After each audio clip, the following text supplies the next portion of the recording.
Hi there, I'm T, and these are my teeth. So what's the tea with them?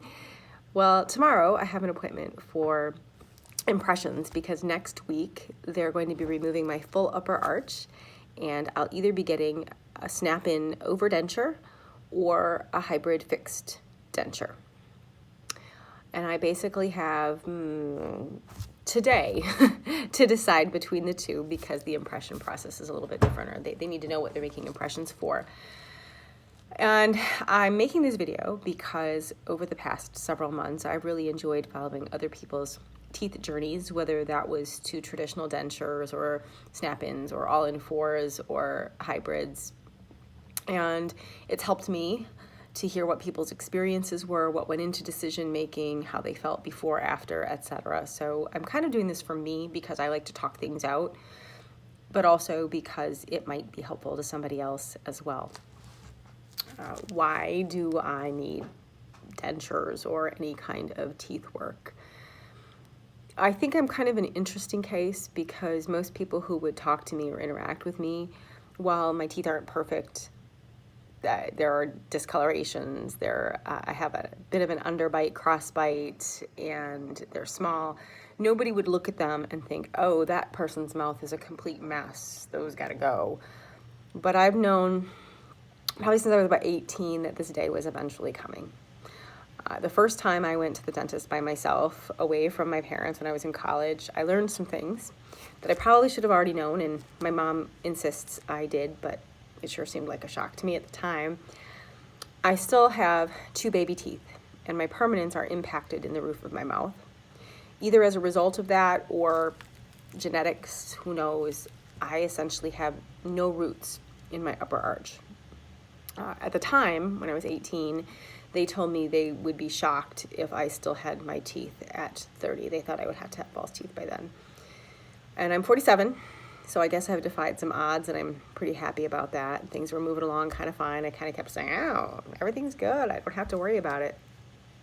And then I think it was about February of last year, one of my baby teeth, that part of a filling fell out. And I went in, and it was a new dentist. I really liked him. But he's like, I don't know if I can fill this.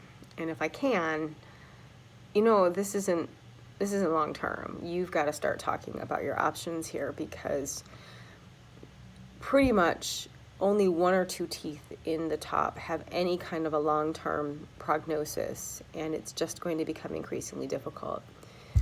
And it was kind of a one thing leads to another situation, where if they did one thing, it doesn't really solve the problem for everything else. So for example, an implant, well, first of all, it's a really small tooth, a small space, and he wasn't sure if that was the right place for an implant. But also he said you're going to start spending thousands of dollars only to have to turn around and spend thousands more the next time something happens, and then the next time. And so really, in terms of overall cost, it wouldn't make sense.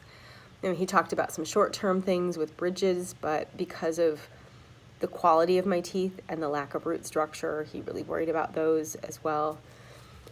So he did try to just fill that tooth at the time, and it didn't really work. Something was oozing great stuff. It was a really lovely day.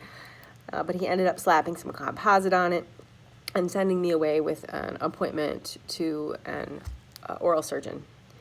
And at that, I'm going to be honest, I don't exactly remember what the goal was, but that was really kind of, I think, to talk about removing and thinking long-term about some implants.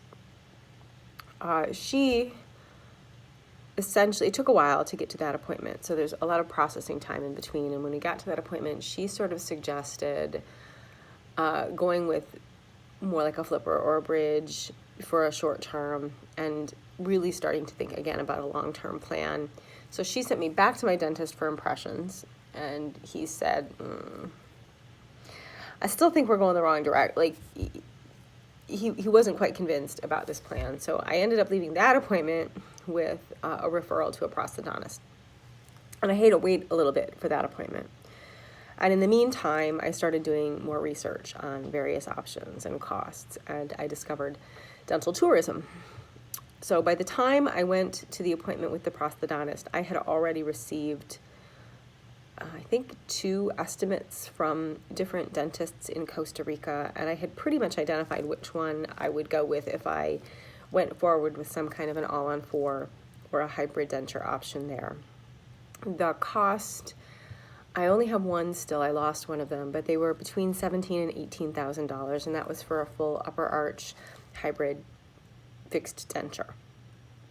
One of them did also plan, I think, to extract the teeth that were in the roof of my mouth, although that's never been a discussion with any other dentist that I've had. In any case, I went to the prosthodontist appointment, and I didn't like the office, and I didn't like her. Nobody was very friendly. Things were weird, like they couldn't open my digital scan file that everybody else was able to open, and so I ended up being charged to do a new one, and they didn't tell me they were charging me before they did it. But she had suggested a much less aggressive plan. It was a 2 to 4 implants, I think, one with an abutment. But the cost, when I factored in all of the oral surgery, and then I still needed something else made to go along with that, was, I think, around $8,000. So I started comparing, again, cost to cost. It's cheaper, but it only covers 2 of the teeth left in my mouth. What else does that mean? So I kind of wrote that one off, and I kept researching dental tourism. I kept thinking about it. I was pretty well committed to it. And then I just couldn't find the time. I mean, the big thing about it was going to be 9 to 10 days, twice in a year, and trying to figure out when I could free that time from work, family obligations, kids' activities. It just wasn't there. And so I kind of gave up, and I said, I'm not going to do anything. I have no pain. I have visually, when people look at me, I don't have an issue. The concern is at some point a tooth's going to fall out or a tooth's going to chip off, and I'm going to be without a tooth, and then I'll have to deal with it. That was my thought.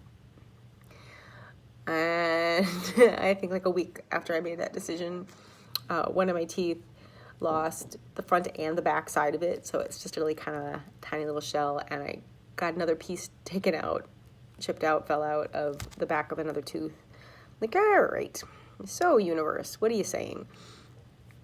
So then I said, you know what? I am just going to do traditional false teeth. It's good enough for my parents. It's good enough for lots of people in history.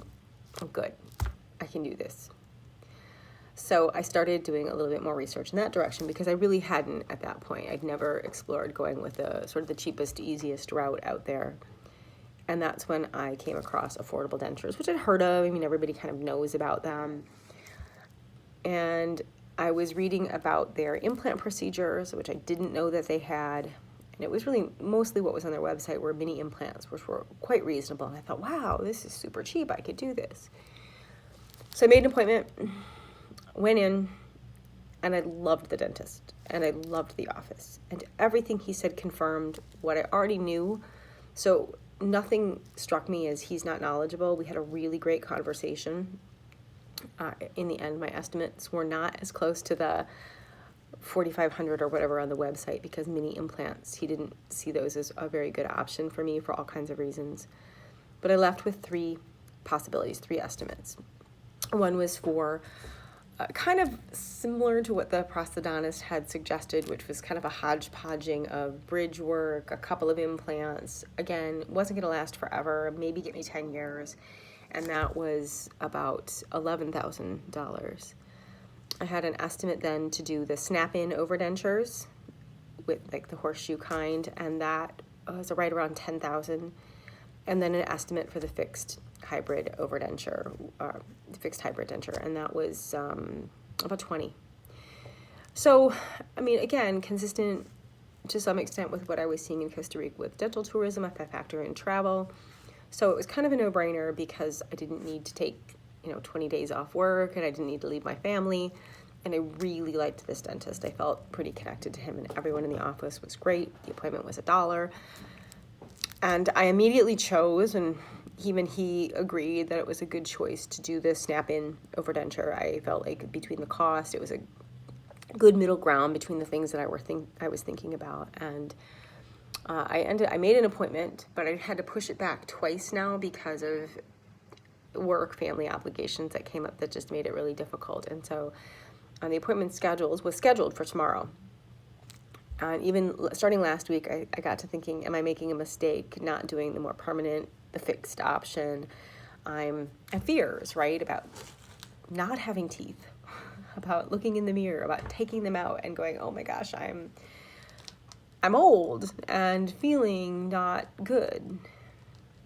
At the same time, I feel like, who am I to need something so fancy? It feels very vain to me when I think in history about how many people have done traditional false teeth and what am I spending my money on? Why is that important to me? So I've really gone back and forth with like my ethical standpoints on things, as well as what's going to feel better in the end, what I have to deal with for a lot of years. And I'm still not quite there. I'm still pretty much leaning toward the snap-in over denture for a lot of reasons. I'm worried about if something were to happen to the super expensive hybrid and then I have to pay it again. I don't know. So I have some questions out to the dentist today, but I am pretty nervous to start this journey and at the same time ready to move on. I'm kind of an action person. Once I have a decision, I just want to get it done. I wish I had a full decision right now. I'm probably most nervous about the 6 months that I have to deal with the traditional denture. I'm a college professor of communication. I'm serving as an interim dean. Talking is what I do. And the speech part worries me more than the food part, for sure. The idea that they might slip or that I'm going to have a lisp, and I know there will be some adjustments, but that's what I'm concerned about. So I'm here. I'm hoping to share this journey with you for a little bit. That's the T. These are my teeth. I am T, and I'll come back and share a little bit about how things go tomorrow and what decisions get made. Thanks for listening, and if you have any insight, I am more than happy to hear about your experiences and thoughts on this as well. Bye.